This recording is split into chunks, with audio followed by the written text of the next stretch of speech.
Oke, jadi ini adalah iPad Air yang ketika awal launching katanya dia membunuh kakaknya sendiri, si iPad Pro. Karena dengan chipset yang sama-sama setan ya, chipset M1, dia harganya jauh lebih murah ketimbang iPad Pro. Tapi setelah saya pakai sekitar 6 bulan ini, saya kurang setuju sih kalau dibilang iPad Air ini membunuh si iPad Pro.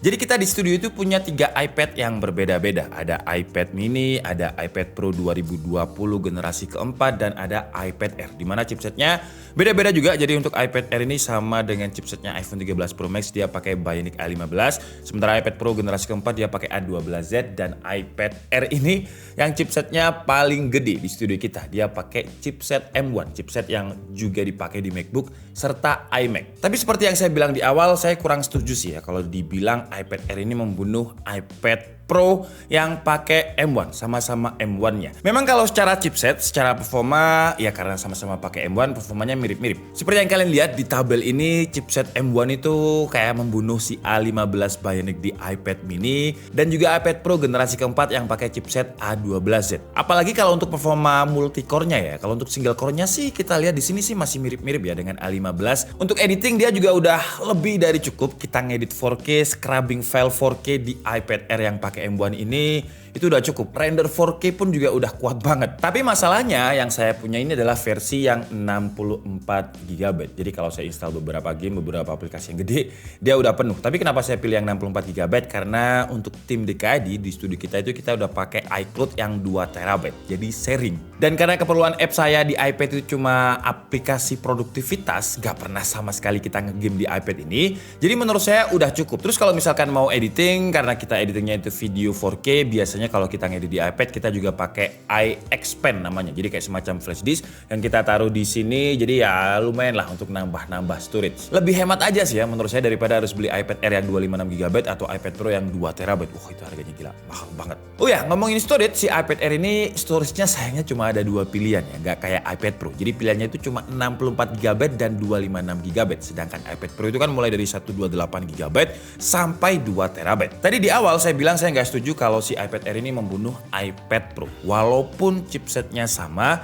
dan harganya relatif lebih murah. Karena ternyata setelah saya pakai iPad Pro generasi keempat aja yang pakai chipset A Bionic 12Z, tapi dia pakai Apple Pro Motion, terus saya pindah ke iPad Air dengan chipset yang lebih baru M1, si iPad Air M1 ini tetap kerasa kayak iPad biasa. Karena untuk displaynya, refresh rate-nya ini dia cuma 60Hz. Sementara iPad Pro saya yang generasi keempat ini aja udah pakai ProMotion dengan 120Hz. Buat sebuah tablet yang komponen paling utamanya adalah layar, ternyata ini kerasa banget. Walaupun secara UI, secara tampilan sama, tapi ternyata perbedaannya kerasa banget loh ya. Dibandingkan dengan iPad Pro Gen 4 saya yang pakai chipset A12Z ini aja, kalau kita ngomongin smooth, walaupun si iPad Air ini pakai M1, kalau dibuat drawing itu masih enak feel-nya di iPad Pro generasi keempat dengan ProMotion display-nya. Ya walaupun si iPad Air ini juga udah support dengan Magic Keyboard, jadi kalau misalkan iPad Pro ini saya lepas, terus saya masukkan si iPad Air ini,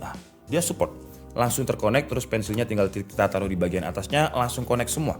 Jadi untuk Apple Pencilnya juga udah connect yang generasi kedua, Magic Keyboardnya juga udah support, tapi ya tetap ya kayak feel-nya itu beda lah. Istilahnya habis pakai iPad Pro walaupun dia generasi keempat yang chipsetnya A12Z, terus saya pindah ke iPad Air yang udah pakai M1 tapi displaynya 60Hz, itu kayak kalau diibaratkan mobil ya, habis pakai Innova yang diesel terus saya pakai Datsun Go gitu.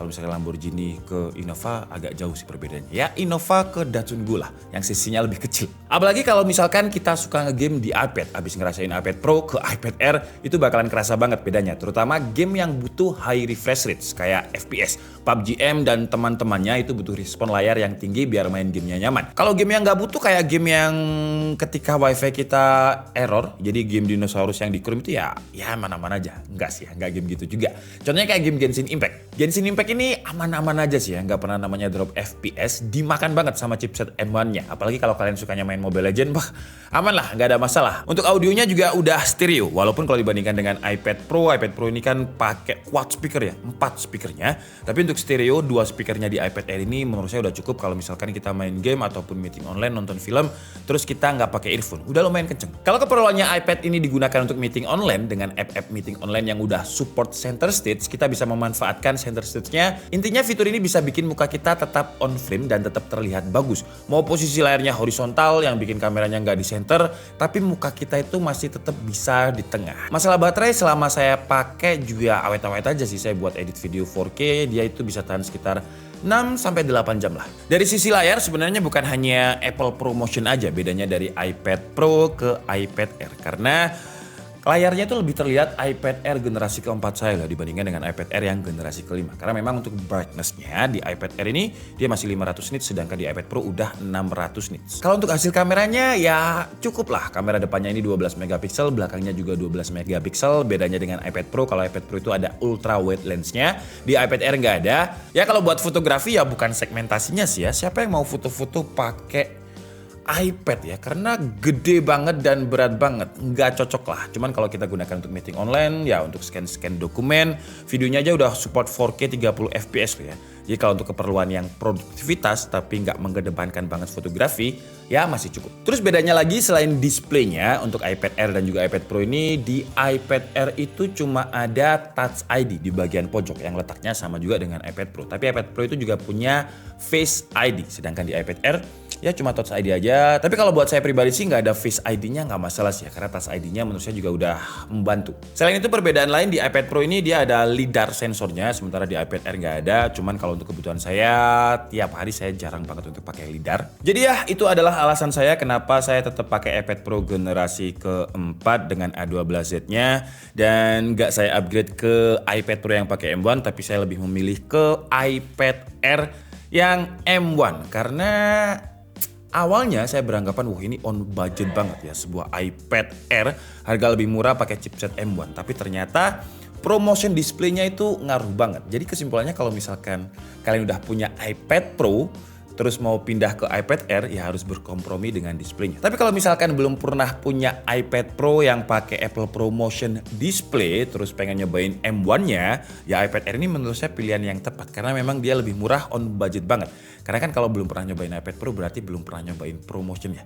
Jadi kalau misalkan udah nyobain terus balik lagi ke sini tuh kayak istilahnya habis nyobain SSD balik lagi ke harddisk lah. Tapi kalau kita ngomongin performanya, emang performanya M1 ini dibandingkan dengan A12Z aja ya. Ini generasi keempat iPad Pro, ini iPad Air generasi kelima.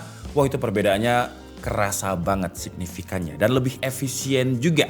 Untuk harganya untuk iPad Air ini kalau versi iBox saya lihat sih itu sekitar 10.600.000 sekian. Sedangkan untuk versi internasional itu 8,6 juta itu untuk yang varian 64 GB ya.